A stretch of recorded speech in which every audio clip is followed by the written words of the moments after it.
Welcome to This Explainer. Today, we're diving into something super relatable, the deeply personal psychology behind why we constantly seem to get in our own way. I mean, we all have these big goals and aspirations, right? But psychology tells us this fascinating and honestly kind of scary story about what actually happens when we start getting close to them. We're going to uncover exactly what's going on inside our heads when we actively push our own success away. Let's look at the biological and psychological wiring that literally turns our own minds into our biggest obstacle, and more importantly, how we can actually override it. So let's start with a really tough question right off the bat. Why do we ruin our own success? Seriously, think about a time when life started getting noticeably better. Maybe you were finally making real progress at work. A promotion was right around the corner. Or maybe you were in a relationship that was genuinely thriving. And then, out of nowhere, you derailed it. You started procrastinating on a major presentation, or you picked some totally petty fight right before your anniversary. You overthought every little detail until you were just completely paralyzed. It's incredibly frustrating. But to fix this self-destructive behavior, we really have to understand the deeper why driving the whole shebang. Now, society generally accepts this common myth that our absolute biggest enemy is the fear of failure. We naturally just assume we procrastinate or hesitate because, well, we're terrified of falling flat on our faces and looking foolish. But clinical psychology reveals a much darker, totally counterintuitive reality. The truth is, we are often absolutely terrified of success. But why?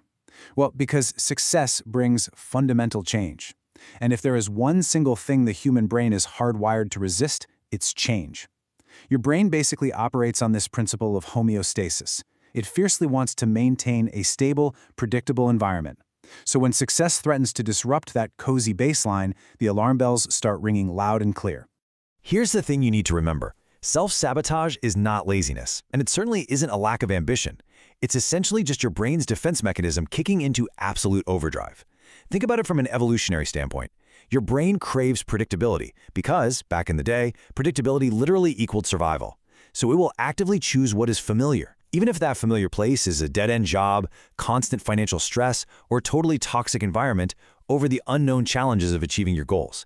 It literally prefers the misery it knows over the unfamiliar responsibilities of success. To your ancient nervous system, the unknown is dangerous, even if that unknown is actually a vastly improved life.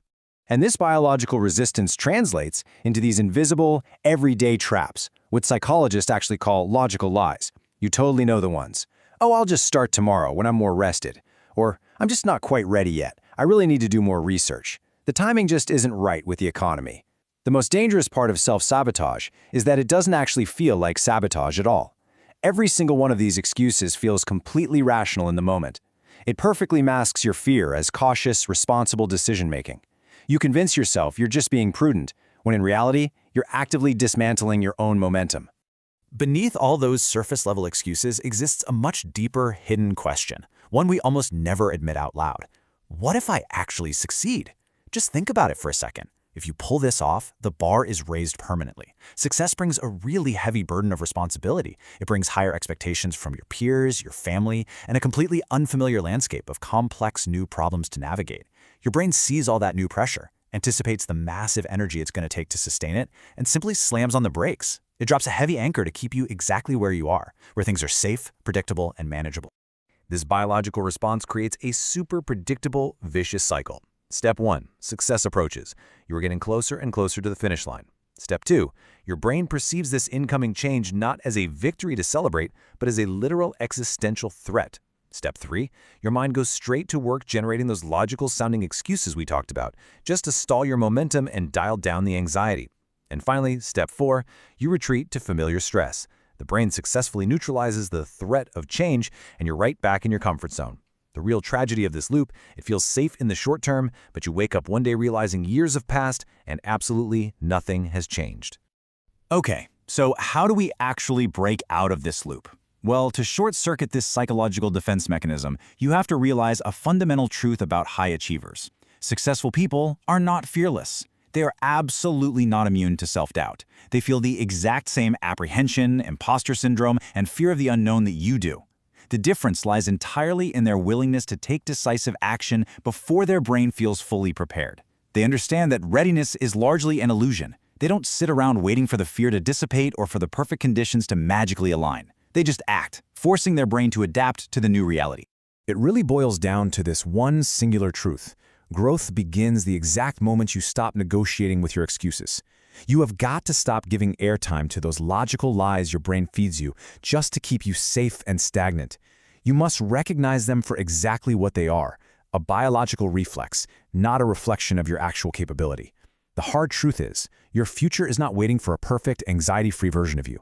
It's not waiting for a magical time when you feel 100% confident.